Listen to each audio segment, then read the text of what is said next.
So last night we saw Nikola Jokic, the MVP, get ejected and really outplayed by a guy that couldn't get nominated, Chris Paul, who should have been the MVP. Now people are saying, well, regular season, you can't judge the playoffs. And in the NBA, they give the MVP just on the regular season, which is ridiculous because when we really watch it, it's the postseason. Now, hockey is really smart about this. Hockey has what they call is the Conn Smythe Award, which is the MVP just of the playoffs. Well, yeah, like there's separate seasons, right? Like we know the intensity of hockey and basketball ratchet up. These NBA games now are like intense. Tuesday, Denver in January, not as intense. So I thought we would do a Conn Smythe Award, just call it the Colin Smythe Award. What a handsome trophy. For my top 5 NBA playoff MVPs, just the playoffs. Here we go. Number 5. Kevin Durant. Now he got frustrated yesterday because PJ Tucker was allowed to mostly tackle him. So he did not have a great Sunday and he showed his frustration. But he is averaging 31 and 8 on 50% shooting. He leads the Nets now in scoring, assists, blocks, rebounding, maybe not assists. And no other healthy player for the Nets is averaging over 12 a game. So he's in the discussion. He could be the most talented, but that's not what this award is. I've always said this about MVPs. It's not about stats and it's not about talent. How valuable are you? I have him at 5. Number 4. I'd put Donovan Mitchell at 4. Now, Donovan's not 100% now. And in Game 3, he didn't have quite the value. But he is the leading scorer remaining in the playoffs at 32 a game. He did leave, he had an injury at the end of the season. And he's got an ankle injury, did not return, although he will play tonight. The Jazz are 6-1 when he plays. And I think one of the things that's pretty clear about Donovan that I really like, he'll play defense too. So he was more of a great defensive player in college than he was an offensive player at Louisville. That's why Rick Pitino recruited him. He told me that story years ago. But he has really blossomed as a tremendous two-way player. Number 3. I got to give Joel Embiid a lot of credit. The bottom line is the Sixers are plus 113 when he's on the floor and minus 15 when he's not. And the reason I have Embiid so high is because you're just not getting enough consistency from Ben Simmons. And so it's really falling on Joel Embiid. And I got to give him credit. Shooting 58% from the field in the playoffs. So that is the second highest percentage among all players. And this is a real Atlanta team. This Atlanta team rolled through the Knicks and beat the Sixers in Game 1. So Embiid's power and his efficiency is a huge deal here. They need him to be this good.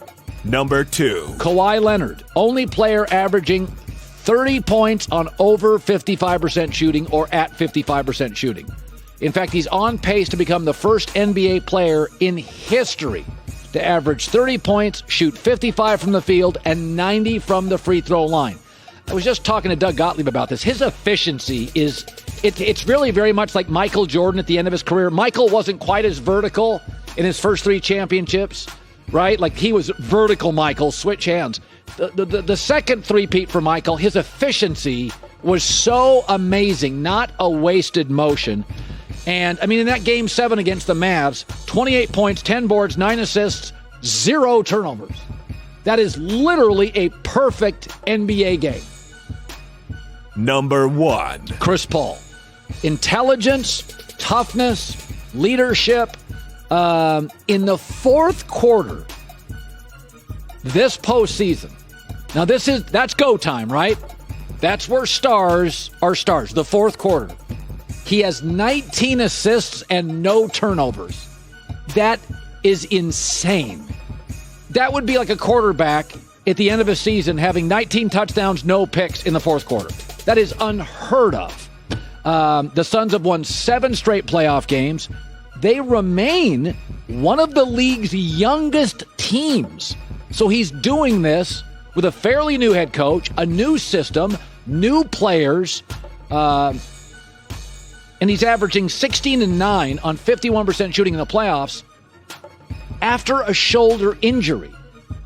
So this guy's been injured in the playoffs and had to nurse himself back to 100% health. Chris Paul is my MVP. Kind of a horrifying looking trophy, but nonetheless. Durant, and by the way, we know Jokic is great, but he just got swept. You know what it is about the MVP? Because I agree. It is a regular season award, and it has the value, right? Like, because we are constantly devaluing the NBA regular season. So right. I do think it is important to recognize people that do give it their effort and performance during the regular season to fans, which Jokic was 100% deserving of it.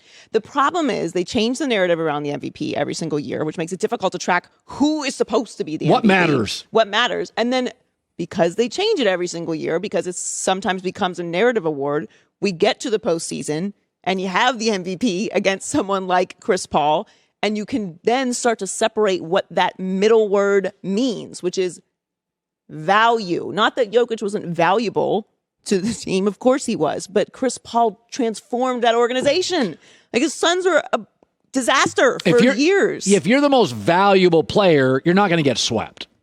If you're that valuable. They did have a lot of injuries. They did. But I mean, bottom line is, Luka, we don't talk Luka MVP this year. Luka was really, because Porzingis was a little bit of a playoff disappointment.